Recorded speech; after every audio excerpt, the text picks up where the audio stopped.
So now I am going to begin the B part of chapter 8, current electricity. EMF of the cell, terminal voltage, internal resistance of the cell, and combination of resistors. So what is electromotive force? Electromotive force of the cell. You can see here. Electromotive force of the cell. In short, we call it as EMF. Now see here. Here we will not confuse with its name that it is a force. It is not a force. EMF is not a force. It's clear. It is not a force. It is a potential difference. It is a potential difference because of which electrons are forced to move in any conductor. Because of this,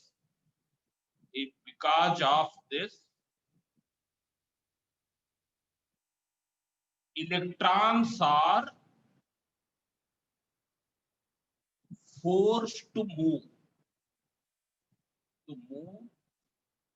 in any conductor.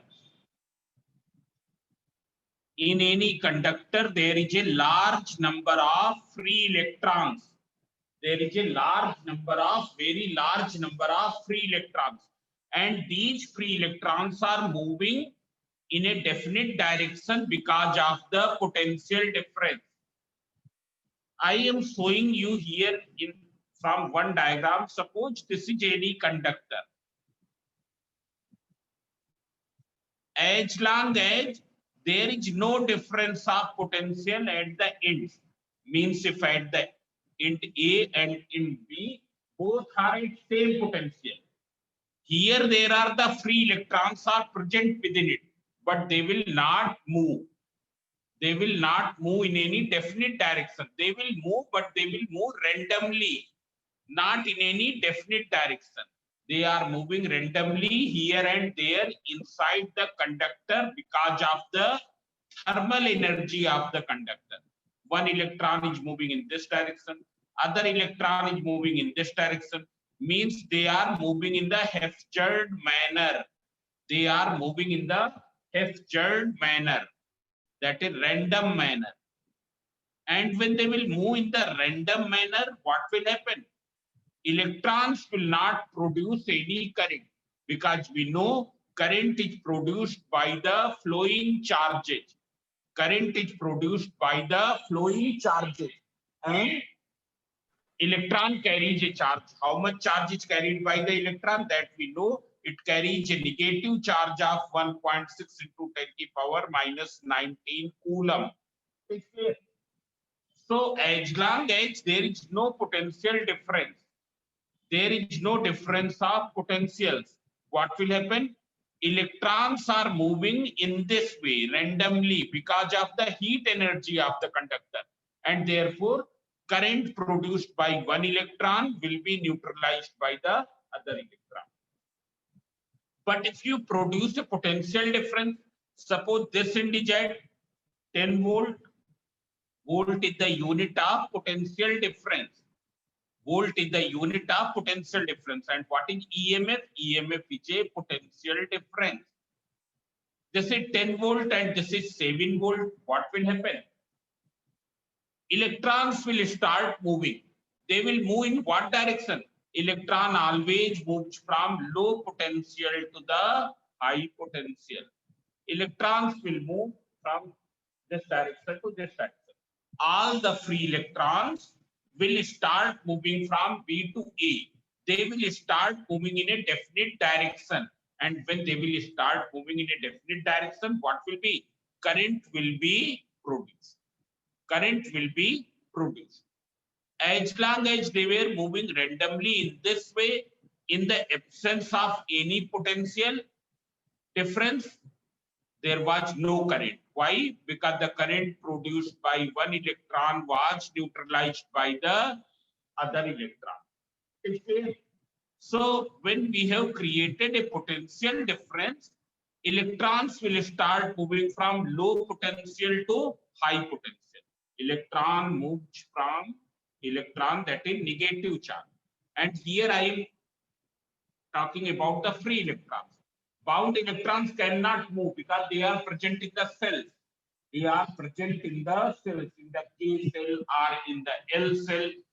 They are moving within the cell. It's clear? It is the free electrons which are constituting the electric current. So free electrons will move from low potential to high potential. And when they will move from low potential to high potential, what will happen? Current will set up in this conductor, and in which direction it will be marked.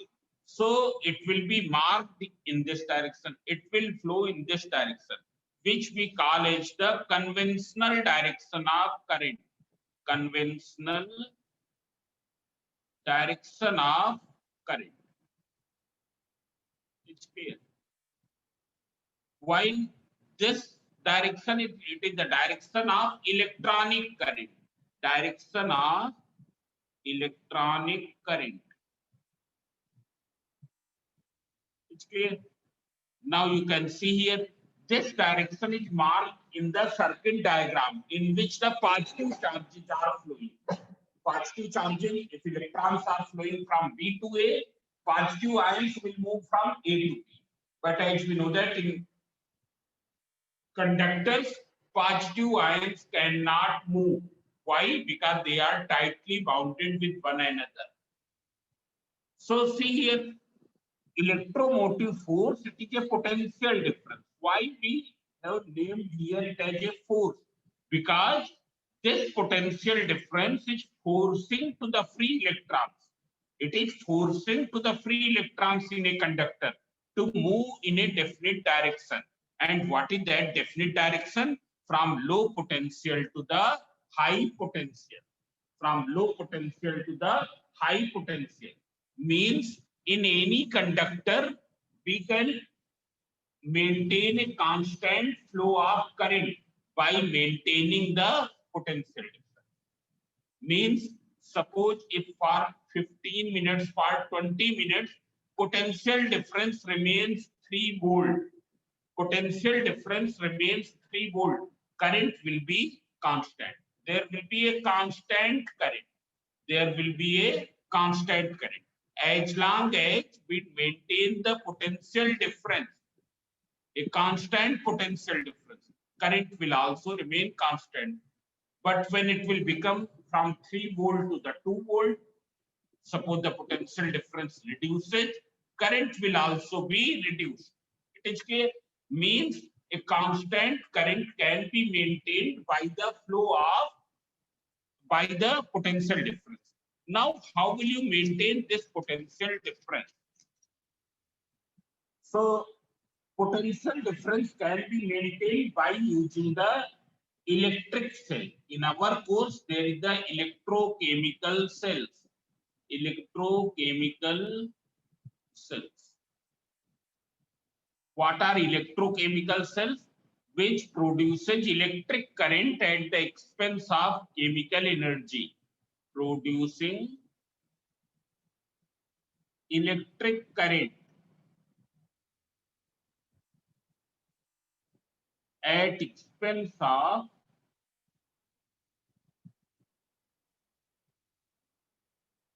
chemical energy. Now here I am talking about a very simple cell, simple voltaic cell. Here there is a simple voltaic cell. This is a glass jar containing dilute H2SO4. Here it is filled with dilute H2SO4, that you know. It is a strong electrolyte, dilute H2SO4. So H2SO4, when you will write it in ionic form, it will be this. 2H plus SO4 di minus. There will be hydrogen ion as well as sulfate ion. Now there are two plates are emerged in this. One is the copper plate. This plate is of copper. And there is another plate which is of zinc. This plate is of zinc. This is of zinc and this plate is of copper. Now some chemical mechanism will take place inside this. When you will immerse these plates, what will happen? Some chemical mechanism will take place inside the cell. It's clear? And due to that chemical mechanism, what will happen? These sulfate ions will move, these hydrogen ions will move towards this. Hydrogen ions will move towards the copper plate. When they will move towards the copper plate, what will happen? They will gain the electron from the copper plate. They will gain the electron from the copper plate. Means that copper plate, what will happen? Copper plate is electrically neutral. It is electrically neutral.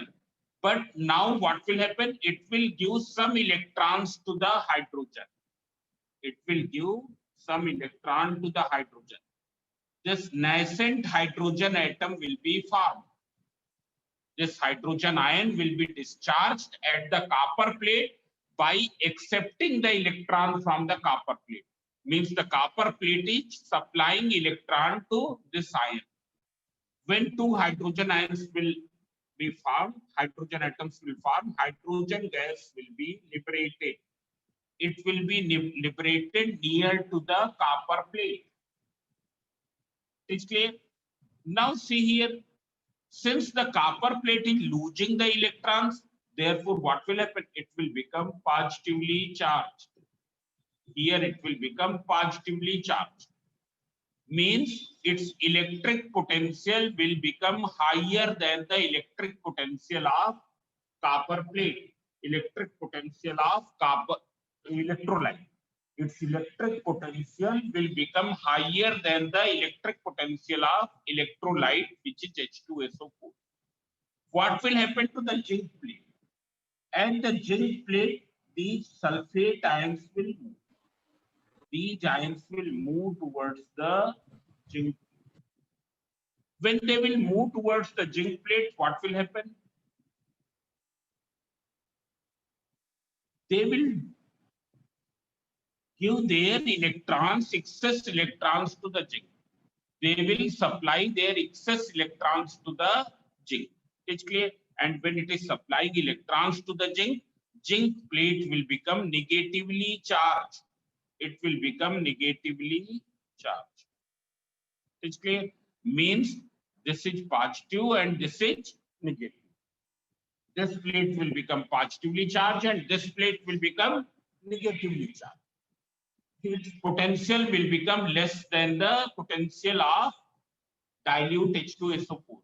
And a potential difference will be created, and that potential difference will be here 1.08 volt. It will be 1.08 volt. A potential difference of 1.08 volt will be created. Now, if you connect a torch bulb, if you connect a torch bulb with this, what will happen? Here I have connected a torch bulb with this.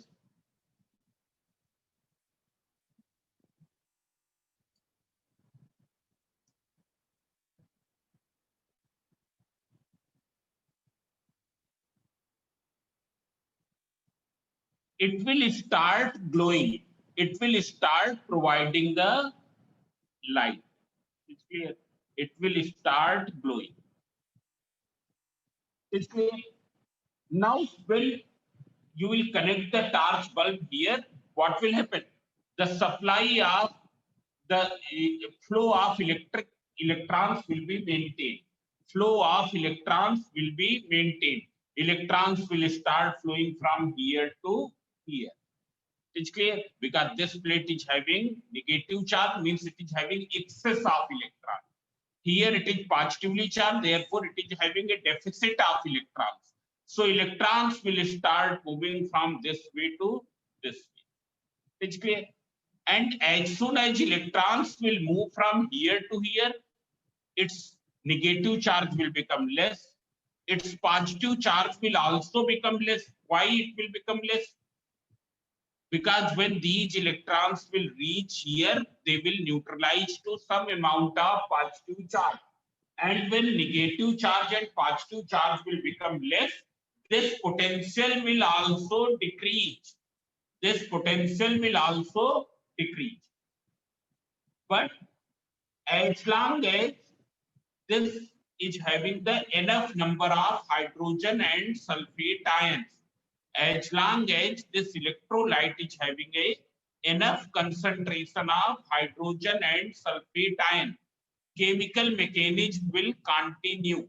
And when chemical mechanism will continue, its positive charge will remain maintained, its negative charge will remain maintained. मतलब क्या है, एक तरफ तो यहाँ पर इसके electron जा रहे हैं, पर दूसरी तरफ से फिर से इलेक्ट्रॉन सल्फेट आयन ने दे दिए, सल्फेट आयन ने इसको दे दिया। आए समझे? उसी तरीके से यहाँ पर एक जब इलेक्ट्रॉन्स आएंगे, it's positive charge will be neutralise, but what will happen? Once again, hydrogen ions will reach here, neutralizes here. Once again, the positive charge will build. So, as long as there is enough concentration of these ions inside this, this positive and negative charge will remain maintained, and therefore potential difference will remain maintained. But when it will lose its strength, when it is losing its strength, means the concentration of these ions reduces. Concentration of these ions reduces. Then what will happen? Potential difference will decrease. And after some time, it will become zero. Then we will say that the cell has completely exhausted.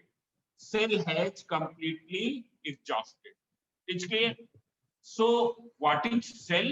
Cell is a device which is producing electric current at the expense of the chemical energy. It is producing electric current at the expense of the chemical energy.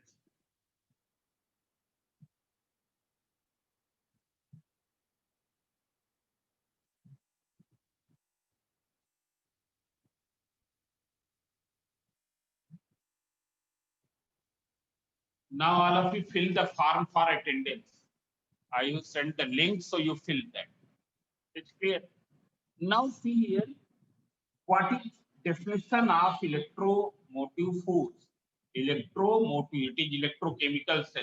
Now what is the definition of EMF? So see here,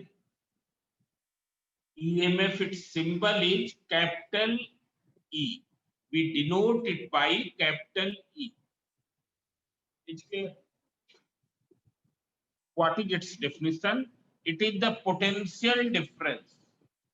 It is the potential difference between the terminals of cell. Potential difference between terminals of cell or electrodes of cell.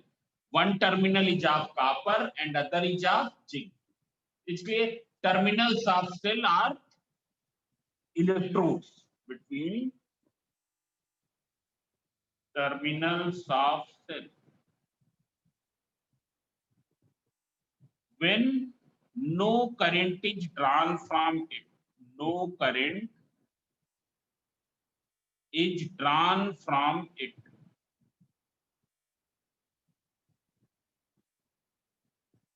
that is, cell is in open circuit. Cell is in the open circuit. When no current is drawn from the cell, then potential difference between the terminals of cell is called the EMF. Means what is the EMF here? When bulb is not connected across the terminals. When across the terminals of the cell, this bulb is not connected. At that instant, the potential difference will be the EMF.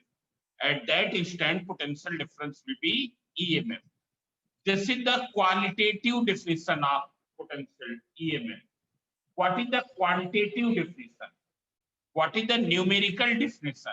So see here, it is numerically equal to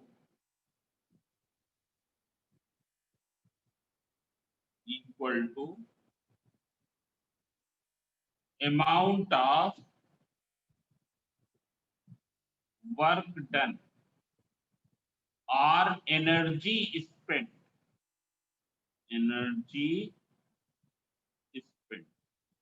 in moving unit positive charge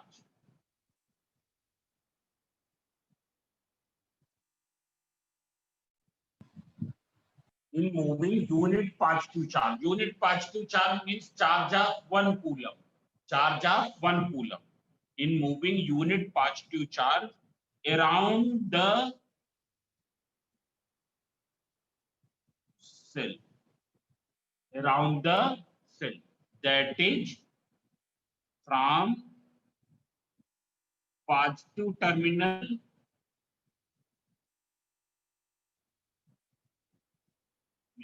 to negative terminal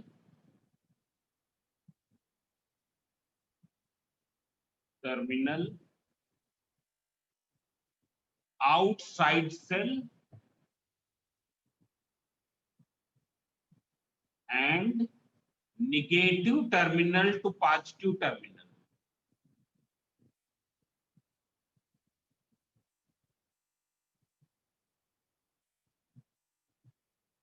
Positive terminal inside cell. Cell through electrolyte. Through the electrolyte. Now you see here, when the definition of EMF will be asked, both definitions will be written. This is the qualitative definition and this is the quantitative definition. What is EMF? It is the potential difference between the terminals of cell when no current is drawn from the cell. That is, cell is in open circuit. And numerically it is equal to amount of work done or energy spent in moving unit positive charge around the cell. That is from positive terminal to negative terminal outside the cell and negative terminal to positive terminal inside the cell through the electrolyte. You can see here, it will be suppose on moving 1 coulomb charge from here to here, 10 joule work is done. And then from here to here, from zinc plate to the copper plate, 5 joule work is done. What will be its potential difference? It will be 15 volt. If on moving 1 coulomb charge from positive plate to negative plate outside the cell through the bulb, 15 joule work is done. And on moving from here to here, from zinc plate to the copper plate, inside the cell, suppose 5 joule work is done. Then what is the total work? 20 joule. What will be its EMF? EMF will become 20 volt. For example, in this cell, EMF is 1.08 volt. Means if you move 1 coulomb charge from positive terminal to negative terminal outside the cell and negative plate to the positive plate inside the cell through the electrolyte, how much work will be done? 1.08 joule work will be done.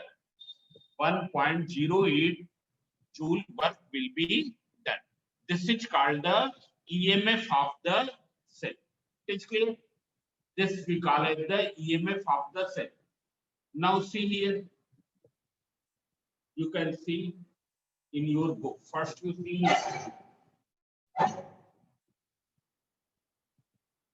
all of you open your book.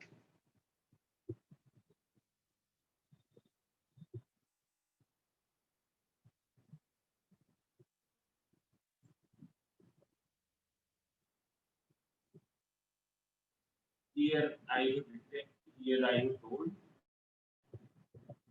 you can see.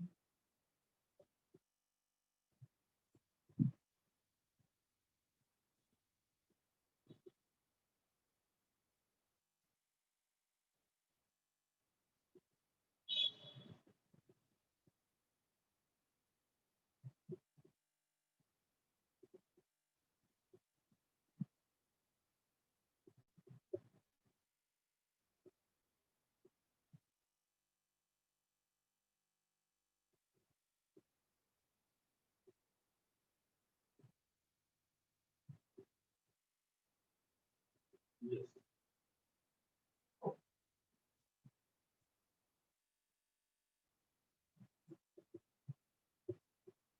Here it is the qualitative definition is given. You can see here. When no current is drawn from a cell, that is when the cell is in open circuit. The potential difference between the terminals of cell is called the electromotive force. But when in the exam you have to write this definition as well as this one. The EMF of cell is defined as the energy spent or work done per unit charge. Per unit charge means in moving 1 coulomb charge. In taking a positive test charge around the complete circuit of the cell, that is in the circuit outside the cell as well as in the circuit inside, in the electrolyte inside the cell. Here one formula is given, you can see here. If W work is done in taking a test charge Q around the complete circuit of the cell, then what will be the EMF? EMF will be equal to E equals to, here it is written epsilon, but you represent it by E. It's clear. You represent by EMF is equal to W upon Q.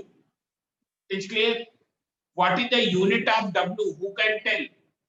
Unit of W, it is joule. Unit of Q, it is coulomb.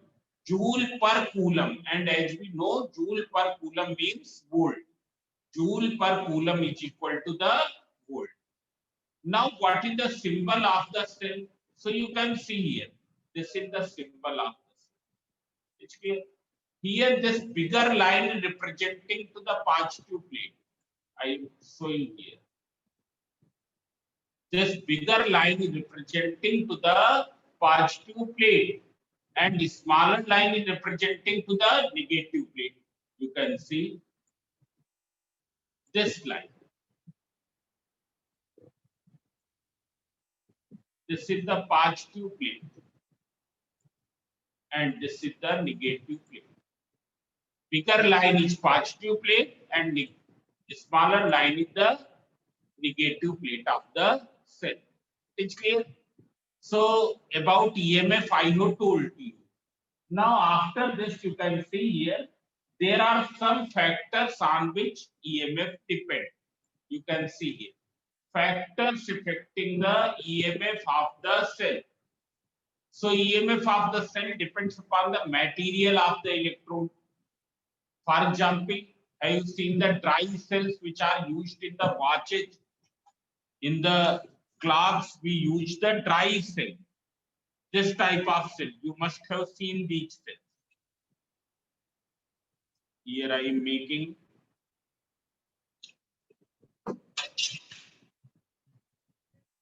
here, it is a zinc container and there is a carbon rod.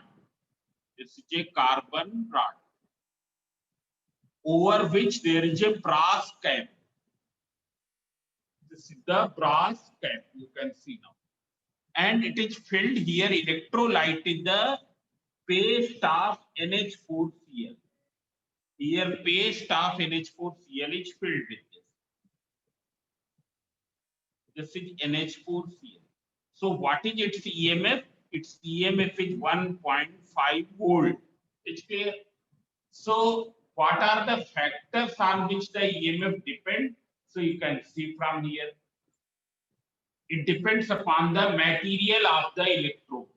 First factor is material of the electrode. It's clear. Then there is one more factor. Here it also depends upon the electrolyte used in the cell. Means nature of electrode and electrolyte. Nature of electrode and electrolyte. But it is independent of. It do not depend upon the size of the electrode. It do not depend upon the size of the electrode. That's why whether you here you have seen these dry cells, there is one cell is of AAA, then AA, and then single A. So this A size bulb, it is bigger in size. While the AAA, they are very small in size, which are used in remotes. Those which are used in clocks, they are slightly bigger than which are used in remotes. And those which are used in the transistors, radio sets, they are much bigger than these. So all are having the same EMF, 1.5 volt. All are having the same EMF. So EMF do not depend upon the size of the electrodes. It's clear? Only on the size, what will happen? There, they will bigger cell will give the current for the bigger time. So, however, it is independent of, you can see here, it is independent of shape of the electrode, distance between the electrodes, okay, and the amount of electrolyte in the cell. It's clear. These terms, these factors will describe the for how much time cell can provide the current. For how much time cell can provide the current. It's clear. Here it is given EMF of cell is its characteristic property. It is the property of the cell which depends upon the nature of electrode and electrolyte. Nature of electrode and electrolyte. It is different for different kinds of cell. Of voltaic cell, it is 1.08 volt. Leclanché cell, this dry cell is also known as Leclanché cell. It is 1.5 volt. And Daniell cell, it is having 1.08 volt. So now you can see here